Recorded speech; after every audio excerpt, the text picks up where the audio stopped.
तो सबसे प्रथम प्रश्न देखिएगा। और निवेदन है, आज मैं सबसे हाथ जोड़ के निवेदन कर रही हूँ, अपने घर में रामचरितमानस जी जरूर रखिए। कुछ रखिए चाहे मत रखिए, मानस जी जरूर रखिए। और मानस जी की एक एक चौपाई रोज पढ़िएगा, अर्थ सही। कहते हैं जिसके घर में रामचरितमानस जी पढ़ी जाती है उसके घर में कभी भाई भाई में लड़ाई झगड़ा नहीं होता है। ये मानस जी हमको भाई भाई में प्रेम कैसे करना चाहिए, माता पुत्र में, पिता पुत्र में प्रेम कैसे मानस जी सिखाती हैं, परिवार में कैसे रहना चाहिए मानस जी सिखाती हैं। इसलिए महाराज शिव बाबा प्रथम प्रश्न में लिखा है, बाबा के सिग्नेचर हैं, सत्यम शिवम सुंदरम। ये बाबा ने प्रमाण दिया है कि जो इसमें लिखा है वही सत्य है। शिवम यानी होता कल्याण, जो इसको पढ़ेगा जीवन में उसका कल्याण होगा। और सुंदरम यानी वो जीवन में उसका चरित्र सुंदर बन जाएगा। इसलिए बाबा ने पहले सिग्नेचर कर दिया, सत्यम शिवम सुंदरम।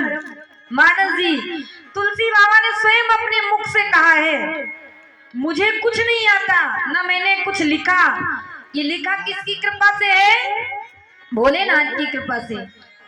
बाबा तुलसीदास जी कहते हैं मानस जी में, कवित विवेक एक नहीं मोरे, और सत्य कहूं लिखी कागज कोरे।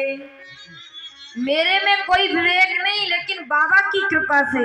इसलिए देखो ना, दरवाजे में भोले बाबा बैठे हैं, वो देखते हैं कौन आ रहा है, कौन जा रहा है, कौन बैठा है, कौन मन से कथा सुन रहा है। इसलिए सभी से निवेदन, 1 बजे से पहले आप सभी यहाँ विराजमान हो जाइए। 15 मिनट पहले, 12:45 आप लोग आ जाओगे, 1 बजे मैं आ जाऊंगी और आपको बहुत सुंदर कथा सुनाऊंगी। लेकिन भैया हम पहले आ जाते हैं, आप लोग तो सोचते हैं दीदी जी जब आएंगी तब हम पहुंचेंगे। तो नहीं, कल से आप सभी लोग पहले पधारिएगा, प्रेम से ठाकुर जी की आरती करिए, भगवान का चंदन वंदन करिए, फिर कथा श्रवण करिए। ये भगवान की कथा में पहले आके बैठना चाहिए। बोलो भक्तवत्सल भगवान की। तुलसी बाबा कहते हैं, तुलसी तुलसी सब कहे और तुलसी बन की घास, कृपा भई जब राम की तो हो गए तुलसीदास। ये मेरे रघुनाथ जी की कृपा है। इसलिए महाराज ये कथा करती क्या है? बोले जन मन में रसधार भरेगी राम कथा।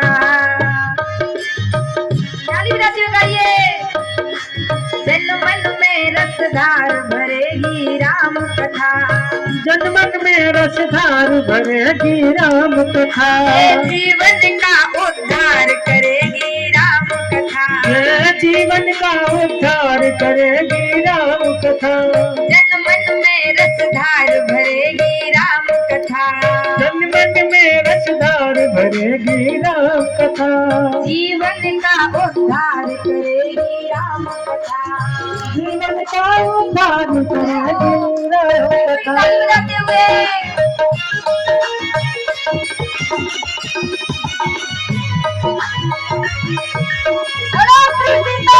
भगवान की।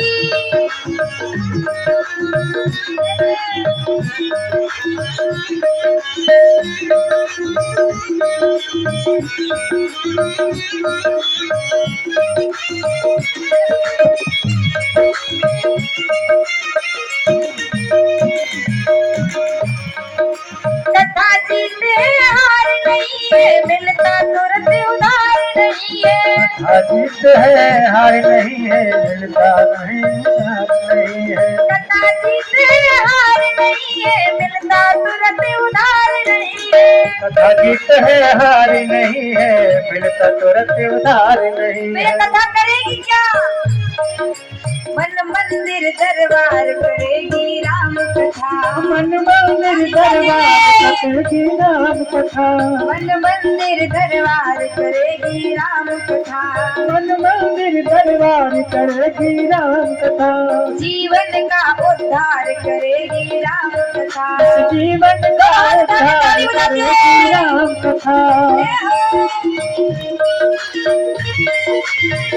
बोलो सिया रामचंद्र की।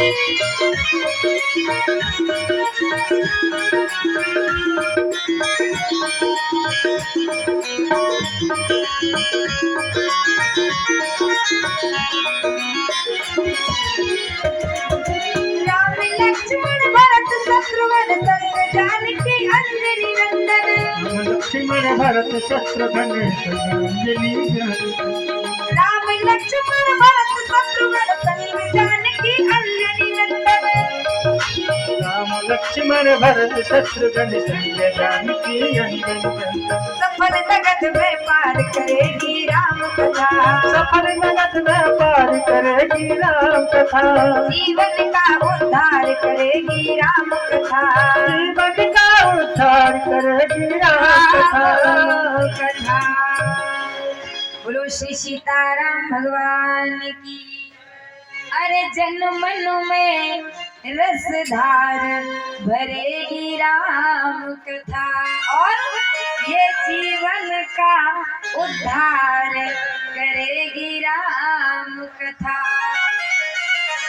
भगवान की कथा जन जन तक पहुंच के सभी जीवों का कल्याण करेगी। इसलिए महाराज श्री रामचरितमानस जी एक सरोवर है, इस सरोवर के 4 घाट हैं और चारों घाटों पे 4 श्रोता बैठे हैं और 4 व्यास बैठे हैं। बोले पहले में कौन बैठा है? थोड़ा निवेदन है, प्रेम से सुनिए और जब मैं पूछूं थोड़ा बहुत तो मुझे बताते रहिएगा। क्यों महाराज? क्योंकि बीच बीच हुकारी भरते रहिए। हुकारी समझते हो ना? हुकारी किसको कहते हैं?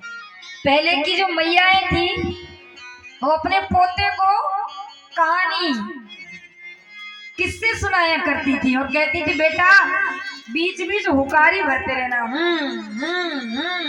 इससे क्या पता चलेगा कि यहाँ सुन रहे हैं। आजकल तो बोलो गंगा मैया की। कभी अवसर मिले तो जरूर जाइएगा प्रयागराज। और याज्ञवल्क्य ऋषि कहते भरद्वाज ऋषि से, हे ऋषिवर मैं आपको वो कथा सुनाऊंगा जो कैलाश पर्वत पे बाबा शिव ने मां भवानी को सुनाया। भोले बाबा ने किसको कथा सुनाई? पार्वती मैया को, शिव बाबा। लेकिन वही बाबा कथा सुनाते हैं रथवाहन विष्णु भगवान की। और कथा किसने सुनाया? कागभूषुंडी जी कौए ने। सोचिए कौआ घर में बोलता है ना तो बहुत कर्कश उसकी वाणी होती है, अच्छा नहीं लगता। लेकिन वही कौए के मुख से भगवान की चर्चा गाई जाती है ना तो वो भी कोयल की तरह मधुर बोलने लगता है। ये कथा हमको कौए से कोयल बनाती है। ये 4था घाट है। तुलसी बाबा ने मानस जी में 7 कांड लिखे। कितने कांड लिखे हैं? कितने? 7। जोर से बोलिए। 7 कांड। ये पूछ क्यों नहीं जानते? जैसे आप बच्चों को कोचिंग भेजते हो ना, बेटा कोचिंग जाओ, कोचिंग सेंटर। क्यों? स्कूल में तो बच्चे पढ़ते हैं, कोचिंग क्यों भेजते हो? बोले कोचिंग में ठीक से पढ़ाया जाता है और पढ़ाने के बाद होमवर्क दिया जाता है, घर से याद करके आना। तो आप भी समझिए 7 दिनों के लिए आपका एक कोचिंग सेंटर है, मेरा भी और आपका भी। क्यों महाराज? मैं सुना रही हूं आपको, आप सुन के याद करिए कि हमारा धर्म ग्रंथ कहता क्या है, हमारे धर्म ग्रंथ में लिखा क्या है। इसलिए मानस जी में कितने कांड है? 7 कांड। बाल कांड, अयोध्या कांड, अरण्य कांड, किष्किंधा कांड, सुंदर कांड, लंका कांड और उत्तरकांड, ये 7 कांड हैं। ये सातों कांड भगवान का अंग है। बाबा कहते हैं बाले कांड प्रभु पाओ। ये 7 कांड बाबा कहते हैं भगवान की अंग है। बोले बाले कांड प्रभु पाओ। बाल कांड क्या है? भगवान का चरण पैर। बाल कांड प्रभु पाओ अयोध्या कटी मन मोहे। अयोध्या कांड कटी यानी कमर। भगवान की कमर क्या है? अयोध्या कांड। उदर बनो अरण्य। उदर यानी पेट। भगवान का उदर है, पेट है, अरण्य कांड। हृदय किसकिंधा सोहे। भगवान का हृदय किसकिंधा कांड है। और सुंदर कांड, बोले सुंदर ग्रीव। ग्रीव यानी गला। भगवान का गला है सुंदर कांड। सुंदर ग्रीव मुखार बिंद लंका कहीं गायो। और जहाँ दशानन आदि निशाचर सकल समायो। मुख है लंका कांड। बोले लंका कांड मुख क्यों है और चरण बाल कांड क्यों है? बोले जितने भक्तों ने भगवान के सामने शरीर छोड़ा तो उनके शरीर से ज्योति निकल के भगवान के चरणों में गई। लेकिन रावण सहित जितने राक्षसों ने शरीर छोड़ा उनके शरीर से ज्योति निकल के भगवान के मुख में प्रवेश कर गई, मुख में गई। इसलिए लंका कांड भगवान का मुख है और उत्तर कांड भगवान का मस्तक है। इसलिए जब भी भगवान के दर्शन करने मंदिर में जाइए तो चरण से दर्शन करना आरंभ करिए। लेकिन एक बात कहें, भगवान बहुत चालू है। बोले क्यों? बोले इतना सुंदर श्रृंगार करते, इतना सुंदर श्रृंगार करते हैं कि भक्त जो है ना भगवान के मुख में ही अटक जाते हैं, चरण तक पहुंचते नहीं है। जल्दी चरण दर्शन होते नहीं ठाकुर जी के। और चरण दर्शन हो जाए ना तो अपने सौभाग्य की सराहना करिएगा। हमारे बिहारी जी के दर्शन एक ही बार साल में होते हैं। चरण दर्शन कब होते मालूम? अक्षय तृतीया को। बाकी पूरे समय बिहारी जी के पैर ढके होते हैं। अक्षय तृतीया को चरण दर्शन होते हैं क्योंकि भगवान के चरणों में भक्ति है। भगवान चरण दर्शन किसी को जल्दी देते नहीं।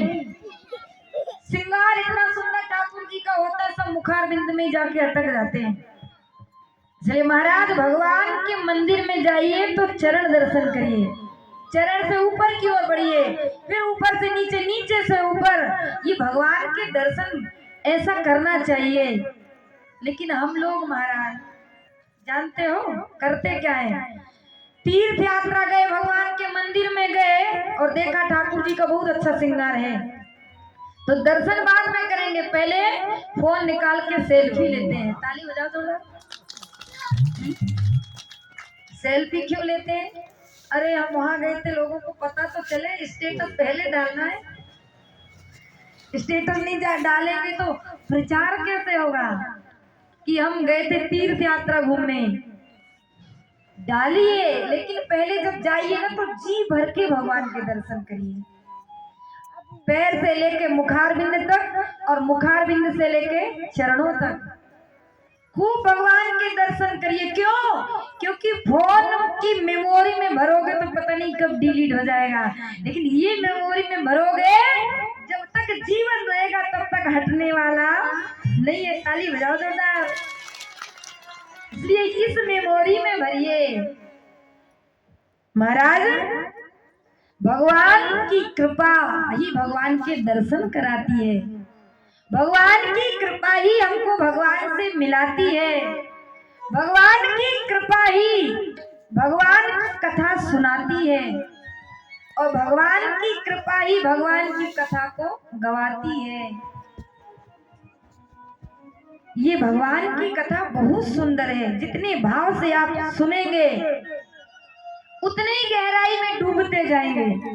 कोई सरोवर में स्नान करने जाता है ना, इसको पानी से डर लगता है, तो किनारे में बैठ के लोटे से स्नान करता, कहीं डूब न जाए। अंदर गए तो डूब जाएंगे, और डूब जाएंगे तो मर जाएंगे। वहां डूबने के डर से तालाब में व्यक्ति किनारे बैठ के नहाता है। लेकिन जो ये कथा रूपी, राम कथा रूपी जो सरोवर है ना, इसमें व्यक्ति डूबने के लिए आता है।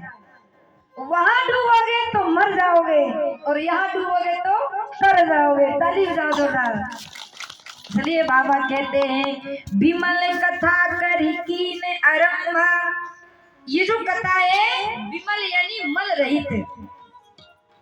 मल किसको कहते हैं? काम, क्रोध, लोभ, मोह, मद, मत्सर, ईर्षा, यही महाराज विकार हैं। इन विकारों को दूर करने के लिए ये भगवान की सुंदर कथा है। जब तक भगवान की कथा सुनोगे नहीं, जीवन से ये विकार दूर होने वाले नहीं है। बाबा ने 7 कांड लिखा, और पहले वाल कांड में आप पढ़िएगा मानस जी, जरूर पढ़िए। मेरा एक ही निवेदन, जितने आप बैठे हैं ना, हाथ जोड़ के निवेदन करती हूँ, राम कथा सुन रहे हो तो मुझे एक चीज दे दीजिए दान में, और कुछ नहीं। क्या देना है दान में?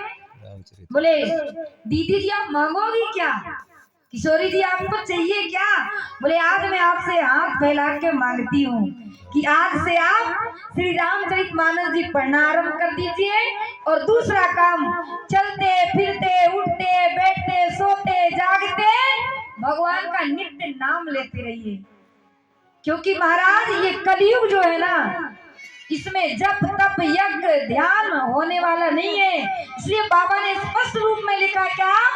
कलयुग केवल नाम आधारा, कलयुग केवल नाम। श्री सीताराम भगवान की। कलयुग केवल नाम आधारा, सुमिर सुमिर नर उतरहि पारा।